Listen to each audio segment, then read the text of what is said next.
爱的阿姨、叔叔、弟兄姐妹们平安！感谢主赐给我们身体健康。因为疫情的关系，我们只能用网络来举行这个聚会，无法当面跟大家聊天、握手、见面。我相信大家都希望疫情可以赶快结束，然后我们可以聚在一起。但是其实隔着荧幕，还是可以感受到上帝对我们的爱。我也可以感受到大家的热情的参与这个聚会。来，我们一同用歌声赞美他，因为他是人类的主。我们要把荣耀归于上帝，是我们全世界的救主。托马贝比阿拉达巴。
亲爱的上帝，我们感谢你，在这个疫情的情况之下，我们还可以感受到你对我们的爱，你对我们的恩典。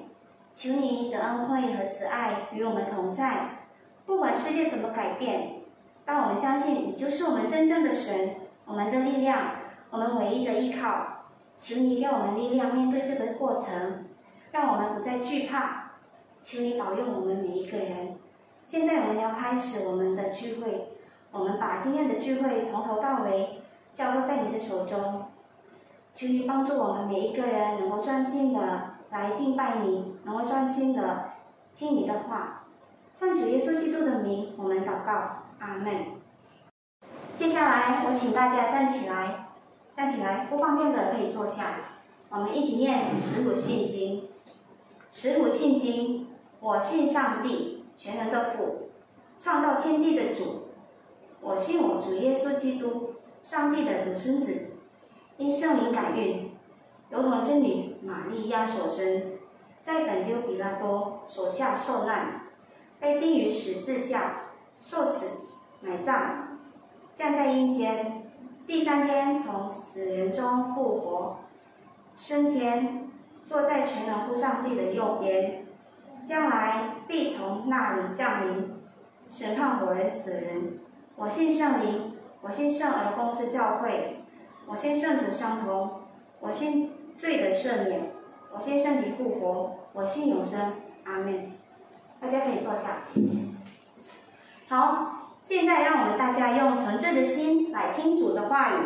深深爱你这首歌是在说，我们赞美耶稣的时候，我们要充满着爱，我们要全心全意的爱他。深深爱你，勒比达拉玛伊。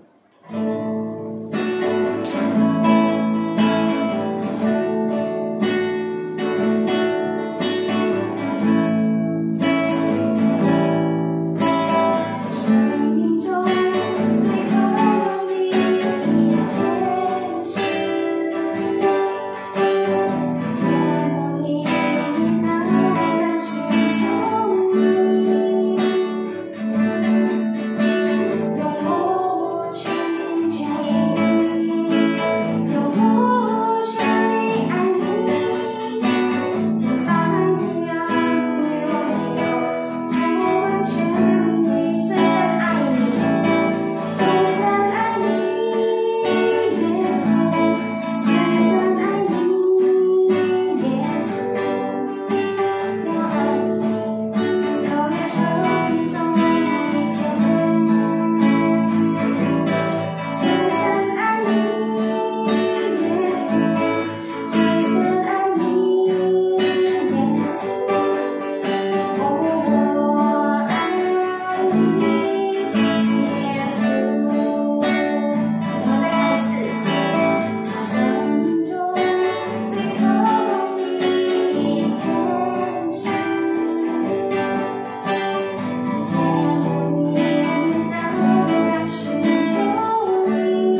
Shalom Bapak Ibu yang terkasih, apa kabar semuanya? Berharap semua dalam keadaan baik, sehat, terpelihara di dalam kasih Tuhan. Sebelum kita merenungkan firman Tuhan, mari kita berdoa terlebih dahulu. Bapa yang penuh dengan kasih, sekalipun kami tidak berjumpa satu dengan yang lain, tapi Tuhanlah yang menyatakan diri kepada setiap pribadi lepas pribadi di rumah kami masing-masing. Tuhan, kami membuka hati kami memohon lawatan Roh Tuhan yang memberikan hikmat pengertian, sehingga kami mengerti apa yang menjadi isi hati Tuhan, apa yang menjadi kehendak Tuhan, dan kami semua terus bertumbuh di dalam pengenalan yang benar akan Tuhan. Demi nama Yesus kami sudah berdoa dan mengucap syukur. Haleluya. Amin. Jemaat sekalian, pada hari ini tema renungan firman Tuhan adalah tentang persembahan, ya. Apakah persembahan itu kuantitas atau kualitas? Apakah jumlahnya atau mutu daripada persembahan, ya. Jemaat sekalian, seringkali kalau bicara soal uang, ada banyak orang menjadi alergi, sensitif, ya, karena takut memiliki motivasi yang tidak benar ketika memberitakan tentang persembahan. Tapi mari kita belajar dari firman Tuhan. Jemaat sekalian, ada satu kali ada seorang jemaat orang muda. Pada saat kantong kolektor itu di depan dia posisinya, pemuda ini mengeluarkan uang 1.000 rupiah dan dia merogoh sakunya dan uang 1.000 itu dia masukkan ke dalam kantong kolektor. Tiba-tiba ada seorang bapak yang menjamah dia dari belakang. Dek, kemudian mengeluarkan uang 100.000 kepada anak muda ini. Lalu anak muda ini mengambil uang 100.000 itu, lalu dimasukkan juga uang 100.000 ke dalam kantong kolektor. Ya, dan dia berpikir di dalam hatinya, wah, bapak ini luar biasa ya, murah hati, bisa memberi 100.000 kepadanya untuk dimasukkan ke dalam kantong kolektor. Tidak lama kemudian bapak itu bilang, dek, itu barusan uang adek yang jatuh, katanya. Jadi saya kembalikan. Ya, itu hanya satu humor saja, bahwa Bapak Ibu Saudara, seringkali ketika kita memberi persembahan itu menjadi satu ujian, ya. Apa yang kita mau beri kepada Tuhan? Firman Tuhan diambil dari Injil Lukas pasal 21 ayat pertama sampai ayat yang keempat. Saya akan bacakan. Ketika Yesus mengangkat mukanya, ia melihat orang-orang kaya memasukkan persembahan mereka ke dalam peti persembahan. Ia melihat juga seorang janda miskin memasukkan 2 peser ke dalam peti itu. Lalu ia berkata, aku berkata kepadamu, sesungguhnya janda miskin ini memberi lebih banyak daripada semua orang itu. Sebab mereka semua memberi persembahannya dari kelimpahannya, tetapi janda ini memberi dari kekurangannya. Bahkan ia memberi seluruh nafkahnya.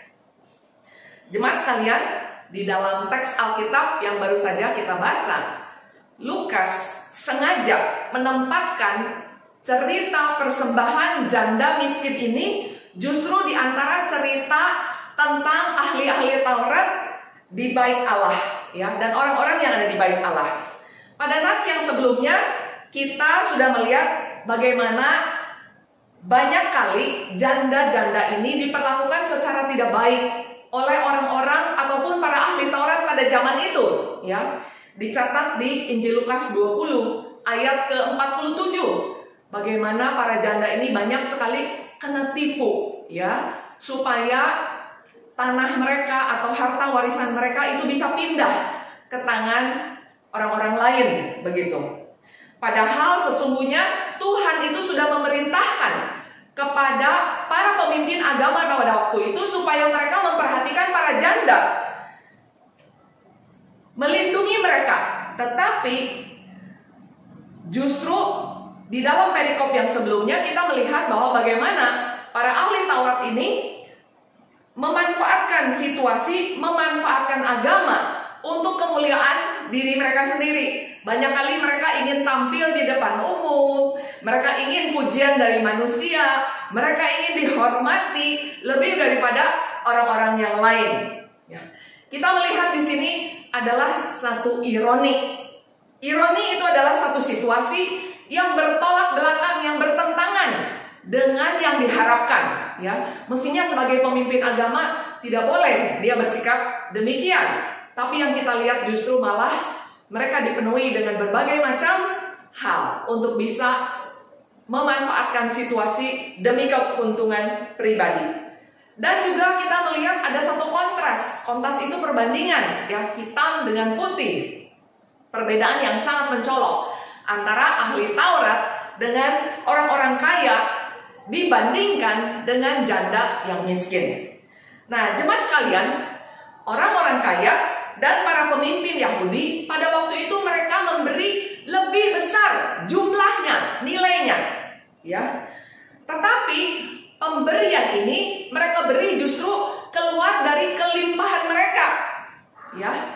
Mereka punya kekayaan yang begitu banyak, rasa bergantung kepada Tuhan justru sebaliknya sangat kecil, karena mereka merasa terjamin dengan hartanya yang masih menumpuk, baik di rumah atau di lumbung penampungan di rumah mereka. Ya, jemaat sekalian, Tuhan Yesus kita lihat dia sama sekali tidak terkesan dengan persembahan dari orang-orang kaya dan ahli-ahli Taurat yang begitu banyak. Kenapa? Karena Tuhan bilang sesungguhnya hati mereka itu tidak memberi, tetapi hati mereka itu tetap berharap untuk mau menerima. Menerima apa? Menerima pujian, menerima penghargaan, menerima kehormatan dari manusia. Ya. Dan juga karena Tuhan Yesus tahu bagaimana cara mereka mendapatkan uang tersebut, ya, dengan cara yang tidak halal, dengan cara menipu orang. Namun sebaliknya, apa kata Tuhan tentang janda tersebut? Sesungguhnya Tuhan Yesus berkata bahwa janda miskin ini telah memberi lebih daripada segala-galanya. Kenapa? Sementara orang kaya dan ahli Taurat memberi dari kelimpahan mereka, janda miskin ini justru memberi dari kekurangan, ya, dari kemiskinannya. Dia menempatkan semua mata pencahariannya, semua, biarpun jumlahnya kecil sekali, hanya 2 peser. Mungkin kalau dikonversi ke rupiah pada zaman sekarang, mungkin jumlahnya hanya 500 rupiah atau hanya 1000 rupiah, sangat kecil dibandingkan dengan persembahan dari orang-orang kaya lainnya. Ya. Nah, Alkitab mencatat janda miskin ini, sekalipun dia tidak disebut namanya, dia memberi persembahan dengan satu pengorbanan. Ya, dia memberi dari keseluruhan. Kenapa dia bisa memberi seperti itu? Karena hati yang mengasihi kepada Tuhan. Hati yang mengasihi kepada Tuhan itu membuat dia tidak lagi hitung-hitungan. Ya, mau memberi seberapa besar, mau berapa banyak pengorbanan yang dia lakukan, dia tidak lagi hitung-hitungan. Ya. Nah, jemaat sekalian, bahkan Tuhan katakan dia memberi tidak dipengaruhi dengan situasi keuangan, situasi yang sulit pada waktu itu. Dia nggak mikir, bagaimana kalau saya sudah memberi ini, saya makan berikutnya saya harus bagaimana? Bagaimana penghidupan saya selanjutnya? Dia tidak khawatir akan kekurangan. Kenapa bisa demikian? Jemaat sekalian, di dalam memberi dibutuhkan yang namanya iman. Ya, iman itu adalah kebergantungan penuh kepada Tuhan. Satu keyakinan yang kokoh bahwa ketika dia memberi, ya meskipun dia tidak tahu bagaimana hari esoknya, tapi dia percaya bahwa Tuhan pasti akan memelihara hidupnya. Tuhan pasti akan menolong dia. Sehingga jemaat sekalian, kita boleh belajar kesulitan itu tidak menjadi alasan bagi seseorang untuk tidak memberi, tetapi justru memberi di dalam kekurangan. Nyata sekali perwujudan kasih janda miskin ini kepada Tuhan. begitu besar. Jemaat, dari kedua kontras ya, kedua perbedaan, kita lihat orang yang kaya dan kita melihat janda yang miskin, masing-masing memberi persembahan kepada Tuhan. Kita belajar bahwa mutu persembahan itu tidak ditentukan oleh jumlah uang yang diberikan, tetapi justru kualitas dari persembahan itu kelihatan dari kesungguhan pada waktu memberi dan rasa syukur yang mendalam kepada Tuhan. Ya, semangat memberi kepada Tuhan, karena sesungguhnya Tuhan itu mencintai pemberi yang memberi dengan sukarela dan sukacita. Saya membaca dari Perjanjian Lama 1 Tawari 29 ayat 17. Aku tahu, ya Allahku, bahwa Engkau adalah penguji hati dan berkenan kepada keikhlasan, artinya ketulusan. Maka aku pun mempersembahkan semuanya itu dengan sukarela dan tulus ikhlas. Dan sekarang umatmu yang hadir di sini telah kulihat memberikan persembahan sukarela kepadamu dengan sukacita. Pada saat umat Tuhan di Perjanjian Lama, mereka juga datang beribadah kepada Tuhan, dan mereka datang tidak dengan tangan kosong, tetapi mereka memberikan persembahan syukur kepada Tuhan karena menyadari kebaikan dan kemurahan Tuhan yang begitu luar biasa. Ya, nah, jemaat sekalian, kalau saya boleh bicara lebih dalam lagi, apakah Tuhan itu kekurangan sehingga Dia membutuhkan umatnya untuk memberi persembahan kepada Tuhan? Jujur, kalau saya boleh katakan, ya, seluruh alam ciptaan ini adalah milik Tuhan. Tuhan yang punya semua gunung-gunung, bukit-bukit, semua hewan, semua yang ada di bumi ini dimiliki oleh Tuhan. Ya. Dan kalau saya bicara lebih gamblang lagi, sesungguhnya Tuhan tidak membutuhkan uang persembahan kita, ya. Tetapi uang yang kita beri sebagai satu korban syukur di hadapan Tuhan itu menyatakan justru seberapa banyak kita mengasihi Tuhan. Memberi itu menjadi satu hak istimewa, ya. Karena ketika kita memberi, kita justru ditolong oleh Tuhan, dibebaskan oleh Tuhan. Dibebaskan dari apa? Dibebaskan dari segala keterikatan kepada harta, kepada berkat-berkat jasmani. Dan justru Tuhan mau agar kita lebih peduli baik kepada sesama, kepada pembangunan gereja Tuhan, pekerjaan misi, sehingga ada banyak hal yang bisa dilakukan dengan harta kekayaan yang kita persembahkan kepada Tuhan, ya. Dan persembahan yang berkenan kepada Tuhan itu adalah satu penyerahan total diri dan hati manusia kepadanya, ya. Ketika kita memberi, kita bukan hanya memberi uang, tapi kita juga memberi waktu kita, memberi tenaga kita, segenap karunia yang Tuhan percayakan kepada kita. Bahkan sampai ke titik tidak lagi berhitungan kepada Tuhan, ya. Kita rela memberi apapun juga karena berkat Tuhan yang berlimpah-limpah di dalam hidup kita. Nah, sikap memberi ini itu juga membuktikan bahwa kita hidup bukan lagi bergantung kepada harta benda, tetapi kita hidup bergantung sepenuhnya kepada Tuhan. Ini yang dikehendaki oleh Tuhan, ya. Sesungguhnya bahaya sekali kalau hati kita sudah terikat dengan harta benda. Kita akan mengalami kehancuran karena materi dan sulit untuk bangkit kembali. Injil Lukas pasal 12 ayat 34 mengatakan, karena di mana hartamu berada, di situ juga hatimu berada. Hati yang melekat kepada harta akan menimbulkan keserakahan dan cinta uang. Dan dari sana muncul berbagai macam kejahatan. Ya.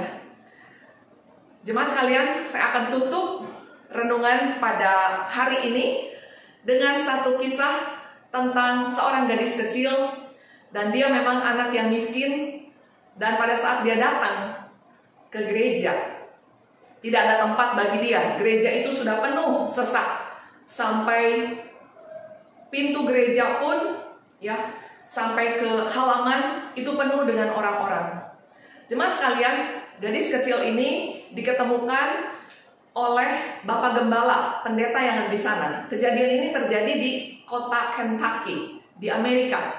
Dan kemudian Bapak pendeta ini melihat, "Dek, Anda mau beribadah?" "Iya, saya ingin ikut sekolah minggu." Dan Bapak pendeta ini membawa si anak ini untuk datang beribadah. Tapi kemudian orang tuanya juga yang belum percaya kepada Tuhan, tapi anak ini tetap setia beribadah kepada Tuhan. Dan tidak lama kemudian anak ini jatuh sakit dan kemudian meninggal dunia. Pada saat anak ini mau dikebumikan, kedua orang tuanya yang tahu dan menemukan semua barang-barang peninggalan daripada anak ini, menemukan ada satu tabungan, ya, dan juga ada surat di kotak tabungan itu yang ditulis, ya, bahwa dia memberi 53 sen. Tidak banyak, saudara. Itu hasil dia kumpulkan selama beberapa waktu. Dia katakan persembahan yang sedikit ini dia mau beri untuk gereja Tuhan, supaya gereja Tuhan bisa lebih diperluas dan bisa menampung lebih banyak anak. Bapak pendeta yang mengetahui kisah ini begitu terharu dan mengumumkan kisah tentang anak kecil yang memberi segala-galanya, keberadaannya kepada Tuhan. Dan kisah ini justru menjadi inspirasi banyak orang yang akhirnya digerakkan oleh Tuhan untuk memberi bagi pembangunan gereja Tuhan, sehingga gereja Tuhan bisa semakin diperluas dan semakin banyak orang yang bisa datang beribadah. Sebagai kesimpulan, jemaat sekalian, kalau kita memberi, biarlah bukan soal jumlah besar atau kecilnya. Persembahan itu adalah satu hal yang sangat pribadi. Tuhan pun mengajar ketika tangan kanan memberi, tangan kiri sebaiknya tidak usah tahu, ya. Artinya kita memberi untuk Tuhan, dan biarlah kita memberi dengan rasa syukur dan cinta kita kepada Tuhan, bukan untuk kita menerima kehormatan dan kemuliaan dari manusia, ya. Dan juga bukan soal jumlah besar atau kecilnya, tapi soal sikap hati yang terdalam ketika kita memberi dengan rela, dengan sukacita, dengan pengorbanan, dan dengan iman untuk bergantung sepenuhnya kepada Tuhan. Amin. Mari kita berdoa. Bapa di dalam surga, terima kasih Tuhan. Kami kembali disadarkan Engkaulah yang empunya langit bumi dan segala isinya. Ketika kami memberi, sesungguhnya kami hanya mengembalikan sebagian kecil dari semua berkat yang datangnya daripada Tuhan. Biarlah Tuhan, renungan yang singkat ini boleh mengajar kami untuk kami memberi dengan sukarela dan sukacita, untuk menjadi hormat kemuliaan bagi nama Tuhan. Engkaulah yang menguji hati kami. Biarlah kami semakin bertumbuh mengasihi Tuhan lebih daripada waktu-waktu yang sebelumnya. Terpujilah Tuhan, di dalam nama Yesus kami sudah berdoa dan mengucap syukur. Haleluya. Amin.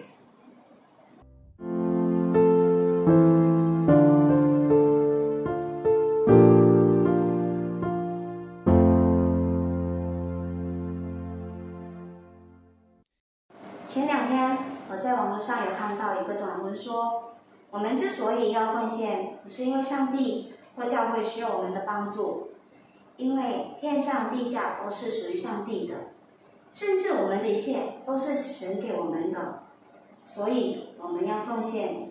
我们的奉献不但是要感谢神，也是应该的，是必要的。奉献就是爱主的实际行动。赞美之泉。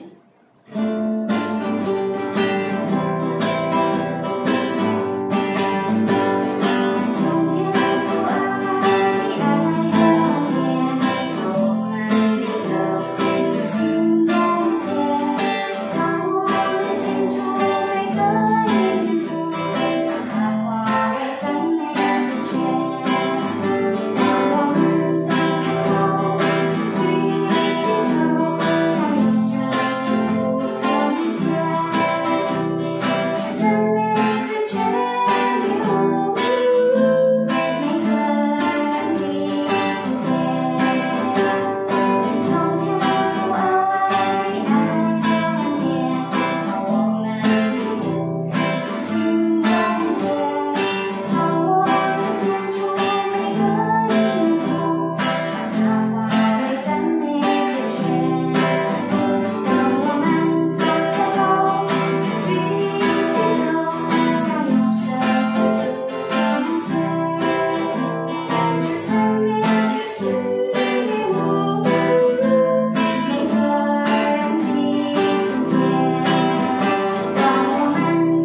来完美结束这个聚会。我请优萨牧师带领我们祷告。Susu AI, 我们祷告。Kiranya kemurahan dan kebaikan Tuhan senantiasa menyertai. Tuhan memberikan anugerah, kesehatan, kekuatan, dan berkat yang diperlukan boleh dicukupkan. Kasih karunia dari Allah Bapa, penyertaan Yesus Kristus, serta penghiburan Roh Kudus menyertai Bapak Ibu hari ini sampai selama-lamanya. Amin.